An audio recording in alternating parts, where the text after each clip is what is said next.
Welcome friends. இன்றைக்கி நம்ம ரெட்டோ ரெசிபீஸில் ரொம்பவே இன்ட்ரெஸ்டிங்கான ஒரு vlog தான் பார்க்க போகிறோம். ஸ்பெஷல் டின்னர் ரெசிபீஸ் மட்டும் இல்லாமல் கிச்சன் லாஃப்ட் அது ஓப்பனாக இருந்தாலும் சரி க்ளோஸ்டாக இருந்தாலும் சரி எப்படி அரேஞ்ச் பண்ணலான்ற ஐடியாஸையும் ஷேர் பண்ணியிருக்கேன். இதை பார்க்குறதுக்கு முன்னாடி நம்ம சேனலை புதுசாக பார்க்குறீங்கன்னா சப்ஸ்கிரைப் பண்ணிக்கோங்க. இன்றைக்கி டின்னர் வந்து ரொம்பவே ஸ்பெஷலாக பண்ணக்கூடிய டாமினோஸோட பாஸ்தா பீஸா தான் ப்ரிப்பேர் பண்ண போகிறேன். இந்த ஹோம்மேட் பீஸாவை எப்படி பண்ணுறதுன்னு பார்க்கலாம். ஃபஸ்ட்டு இதுக்கு வந்து டோ ப்ரிப்பேர் பண்ணி வச்சிடலாம். இதுக்கு நான் 2 கப் அளவுக்கு மைதா மாவு எடுத்திருக்கேன். 1 teaspoon instant yeast, 1 teaspoon salt, 1 teaspoon வந்து சர்க்கரை சுகர் எடுத்திருக்கேன். அப்புறம் 1/4 கப் வந்து எண்ணெய் எடுத்துக்கோங்க. எதுவும் வாசனைலாம் இல்லாத எண்ணெய், ஆலிவ் ஆயில் அப்படி இல்லைன்னா சன்ஃப்ளவர் ஆயில். அப்புறம் ஒரு வார்ம் வாட்டர் வந்து நான் 2 கப் மைதா எடுத்ததுனால 3/4 கப் அளவுக்கு தண்ணி சேர்த்துருக்கேன்.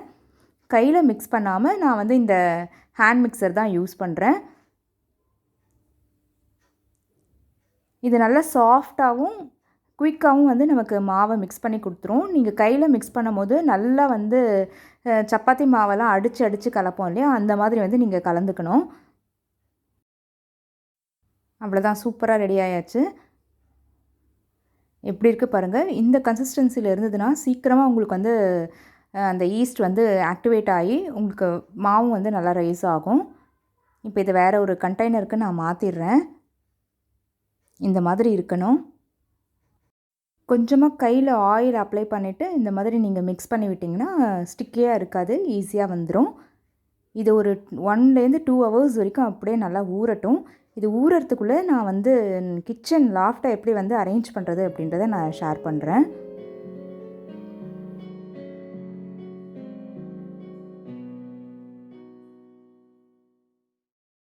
ஒரு கிளிங்கோ இல்லைனா டேம் கிளாத்தோ போட்டு நீங்கள் க்ளோஸ் பண்ணி வைக்கலாம். இல்லைனா இந்த டைட்டாக இந்த மாதிரியான மூடியை போட்டு அப்படியே மூடி வச்சிடலாம். என்னோடய போன வீடியோவில் பார்த்துருப்பீங்க, இந்த மாதிரி லாண்ட்ரி பேக்ஸை வந்து நான் கிச்சன் ஆர்கனைசராக யூஸ் பண்ண போகிறேன் அப்படின்னு. இப்போ நான் வந்து மேலே பரணையில் இருக்க எல்லாத்தையுமே எடுத்து கீழே வச்சுருக்கேன். நம்ம வந்து நீங்கள் ஓப்பன் லாஃப்டாக இருந்தாலும் சரி, இந்த மாதிரி க்ளோஸ்டாக இருந்தாலும் சரி, அப்படியே நம்ம வந்து நிறைய பாத்திரத்தை ரேண்டமாக வச்சுருப்போம், எது எடுக்கிறதுன்னு தெரியாமல். இப்போ நான் ஒவ்வொரு பேக்லேயுமே வந்து சில கண்டெய்னர்ஸு இல்லை என்ன அதில் பிடிக்குமோ அந்த மாதிரி பாத்திரத்தெல்லாம் உள்ளே வச்சிட போகிறேன்.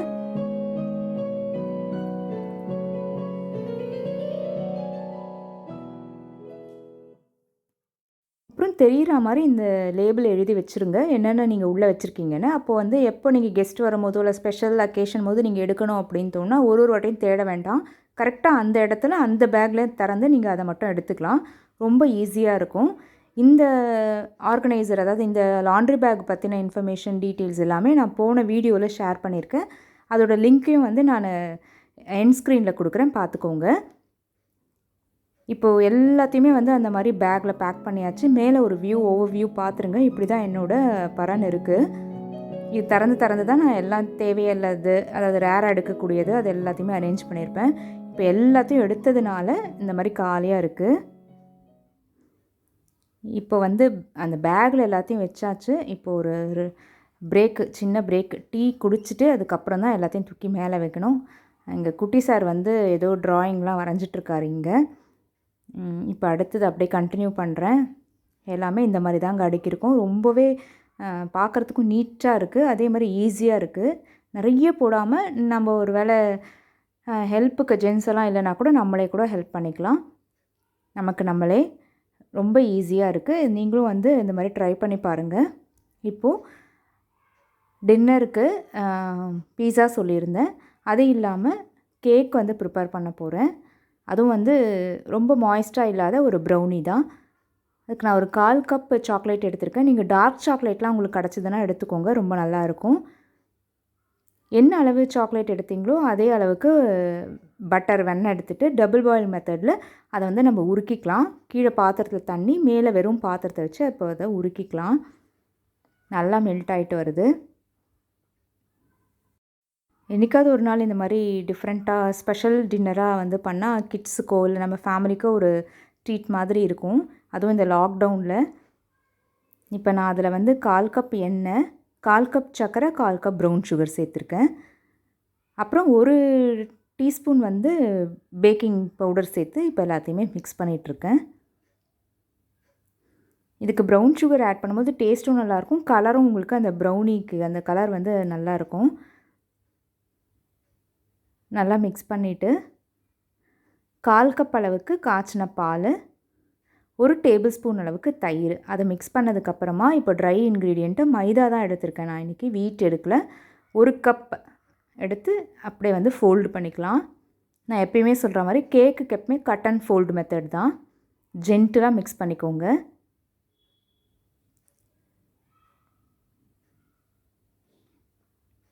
அதுக்குள்ளே நான் இந்த கேக் டின்னை வந்து க்ரீஸ் பண்ணி வச்சுருக்கேன் பட்டரில்.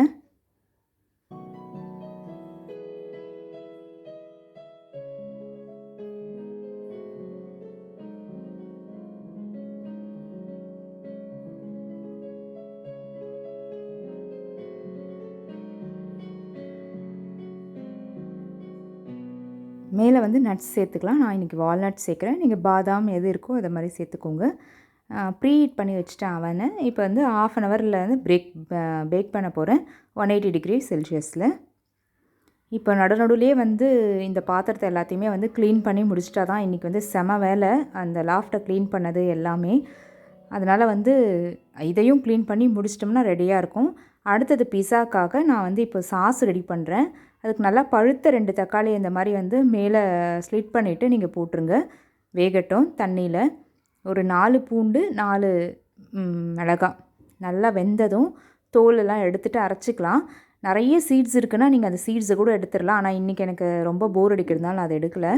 அப்புறம் ஒரு பேனில் அரைச்ச விழுதை அப்படியே சேர்த்துருங்க, கொதிக்கட்டும். நல்லா கொதிக்க ஆரம்பிக்கும் போது இதுக்கு தேவையான அளவு உப்பு சேர்த்துக்கலாம். கொஞ்சமாக ஆரிகானோ மிக்ஸ் பண்ணிக்கோங்க. இது இன்றைக்கே அப்படியே யூஸ் பண்ணுறதுனா நான் இந்த அளவு மட்டும் பண்ணியிருக்கேன். அப்புறம் பாஸ்தா பீஸா தான் பண்ண போகிறோம், டாமினோஸோட பாஸ்தா பீஸா பண்ண போகிறோம் அப்படின்றதுனால பீஸா வேக வச்சுருக்கேன். அதுக்குள்ளே கேக் ரெடி ஆகிடுச்சு. கொஞ்சம் கூல் ஆகட்டும், அதையும் எடுத்து அங்கே வச்சுட்டேன். நீங்கள் எந்த பாஸ்தா வேணாலும் எடுத்துக்கலாம். செம்ம வாசனைங்க, சூப்பராக இருக்குது. இது அப்படியே ஓரம் வச்சிட போகிறேன். இப்போ அந்த சாஸ் ரெடி ஆகிடுச்சு. அந்த பேன்லேயே கொஞ்சமாக சாஸ் இருக்கும் போதே நான் 1 டீஸ்பூன் நெய்யும் 1 டேபிள் ஸ்பூன் மைதா மாவும் சேர்த்து நல்லா மிக்ஸ் பண்ணிக்கிறேன் சாஸ்க்காக. அது நல்லா வந்து மிக்ஸ் ஆனதுக்கப்புறமா ஒரு 1/4 கப் காய்ச்சின பால் சேர்த்துக்கிறேன். கொஞ்சம் க்ரீமியாக வரும். இப்போ எதுவுமே வெஜிடபிள்ஸ் அதிகமாக சேர்க்கலை. காரத்துக்கு நான் ஏற்கனவே அந்த நம்ம பீஸா சாஸ்லேயும் கொஞ்சம் காரம் இருக்குது இல்லையா, இப்போ வந்து கொஞ்சமாக மிளகாத்தூள் சேர்த்துருக்கேன், ஆரிகானோவும் சேர்த்துக்கிறேன். இதை அப்படியே மிக்ஸ் பண்ணிவிட்டு நம்ம வேக வச்சுருக்க பாஸ்தாவையும் இதில் மிக்ஸ் பண்ணிடலாம். நிறைய பால் சேர்த்திங்கன்னா வந்து ஒரு மாதிரி செமி லிக்விடாக இருக்கும், அப்படியே பாஸ்தா சாப்பிட்றதுக்கு நல்லாயிருக்கும். நமக்கு வந்து பிஸாவில் தான் இப்போ அதை ப்ளேஸ் பண்ண போகிறோம். ஸோ இந்த கன்சிஸ்டன்சி ஓகேவாக இருக்கும். மிக்ஸ் பண்ணிக்கலாம். யம்மியாக இருக்குது பாருங்கள் இது பார்க்கும்போதே.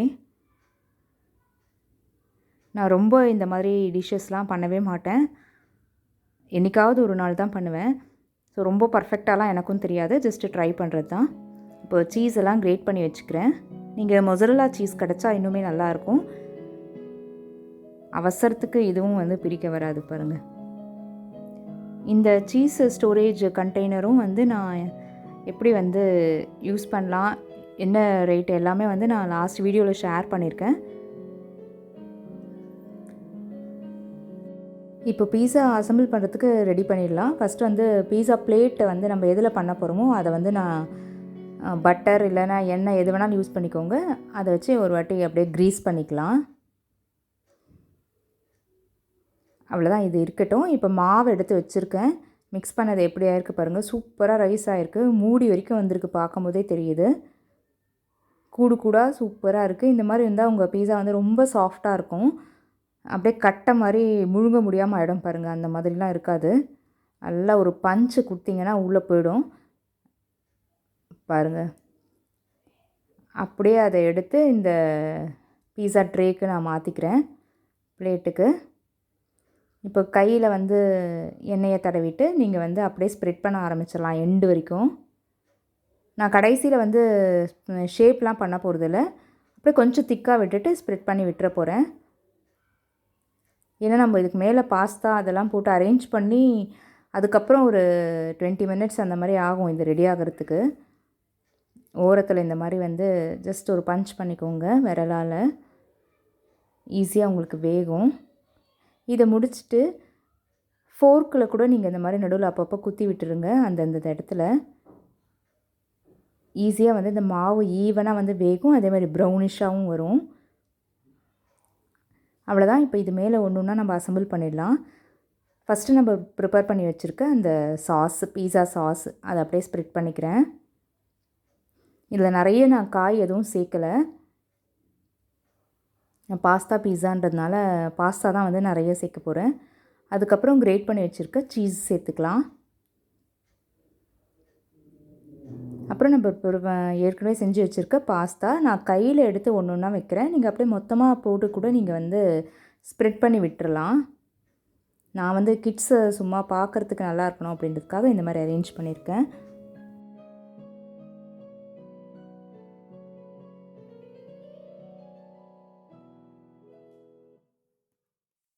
ஒரு லேயர் சீஸ் சேர்த்துட்டு நடுவில் வந்து இன்னும் கொஞ்சம் பீஸா எடுத்துக்கிறேன்.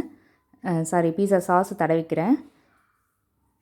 அதையும் நல்லா ஸ்ப்ரெட் பண்ணி விட்டுட்டு இப்போ வந்து குடமிளகா தான் அரேஞ்ச் பண்ண போகிறேன். கேப்சிகம் தான் இதுக்கு நல்லாவே சூட் ஆகும் அப்படின்றதுனால அதை எடுத்துருக்கேன். நீங்கள் இதுக்கு மேலேயும் நிறைய காய் வேணும்னா கூட எடுத்துக்கலாம். மேலே திருப்பியும் ஒரு லேயர் அப்படியே சீஸை போட்டுட்டு நீங்கள் செடார், மொசரலா எல்லாமே கூட போடலாம், நல்லா தான் இருக்கும்.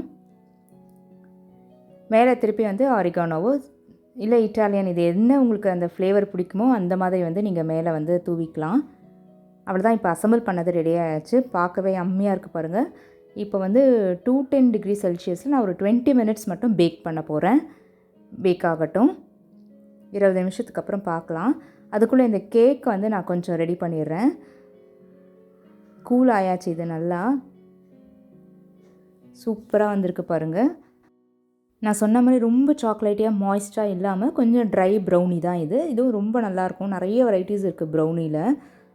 இது மேலே வந்து நான் சாக்லேட் வந்து அப்படியே வந்து கிரேட் பண்ணி போட்டுக்கிறேன். ஒரு கிட்கேட்டையும் வந்து நடுவில் இப்படி சுருகி வச்சுருக்கேன் ஓரமாக. எங்கள் குட்டி சாருக்காக தான் இதெல்லாமே. இப்போ வந்து அப்படியே கட் பண்ணிடலாம். ரொம்ப சாஃப்டாக சூப்பராக வந்திருக்கு. நீங்கள் கண்டிப்பாக ட்ரை பண்ணி பாருங்கள் இதே மெஷர்மெண்ட்டில். இதை வந்து நான் ஸ்கொயர் பீசஸாக வந்து கட் பண்ணிட போகிறேன். இன்றைக்கி இந்த மாதிரி ஒரு ஸ்பெஷல் டின்னர் தாங்க. எப்படி இருக்குது பாருங்கள், அந்த பீஸ் பார்க்கும்போதே சாப்பிடணும் போல் இருக்குல்ல. நீங்களும் கண்டிப்பாக ட்ரை பண்ணி பாருங்கள். அதுவும் மேலே அந்த சிப்ஸ் இல்லாமல் சாக்லேட்டே கிரேட் பண்ணி போட்டது ரொம்பவே சூப்பராக இருக்குது. அவ்வளோதான், பீஸாவும் ரெடி ஆயாச்சு. இப்போ அதையும் எடுத்துக்கிறேன். சூப்பராக ரெடி ஆகிருக்கு பாருங்கள். டாமினோ ஸ்டைலில் பாஸ்தா பீஸா, அதுவும் ஹோம்மேட் பீஸா. கண்டிப்பாக இந்த மாதிரி நீங்கள் ட்ரை பண்ணி பாருங்கள். கட் பண்ண கூட விடலைங்க. கட் பண்ணும் போதே எல்லாம் ஒரு பீஸாக காலியாகி அதனால் என்னால் எடுக்கவே முடியல. இப்போது வந்து கடைசியான வேலை வந்து ஏற்கனவே இருந்த பாத்திரத்தெல்லாம் எடுத்து வச்சுட்டு இப்போ நைட்டு எல்லா வேலையும் முடித்து பாத்திரத்தை போய் நான் போட்டாச்சு. அதெல்லாம் ரொட்டீன் ஒர்க்குன்றதுனால எதையும் காமிக்கல. கிச்சன் இப்போ க்ளீனு. இன்றைக்கி ரொம்ப அப்படியே சாட்டிஸ்ஃபைங்காக இருக்குது. ஸ்பெஷல் டின்னர் ஃபேமிலி கொடுத்தாச்சு. அதே மாதிரி கிச்சன் லாஃப்ட் முக்கியமாக க்ளீன் பண்ணியாச்சு. எல்லா வேலையுமே முடிஞ்சு போச்சு. இந்த vlog உங்களுக்கும் வந்து இன்ட்ரெஸ்டிங்காகவும் கொஞ்சம் யூஸ்ஃபுல்லாகவும் இருக்கும் அப்படின்னு நினைக்கிறேன். இல்லை ஏதாவது ஒரு பார்ட் உங்களுக்கு பிடிச்சிருந்தது அப்படின்னு நினச்சிங்கன்னா கண்டிப்பாக ஒரு லைக் கொடுங்க. நம்ம சேனல் மைதிலிஸ் ரெட்ரோ ரெசிபீஸையும் மறக்காமல் சப்ஸ்கிரைப் பண்ணிக்கோங்க. கூடவே வர பெல் ஐக்கனையும் கிளிக் பண்ணிங்கன்னா எல்லா நியூ வீடியோஸும் உங்கள் நோட்டிஃபிகேஷனுக்கு உடனே வந்து சேரும். தேங்க்யூ.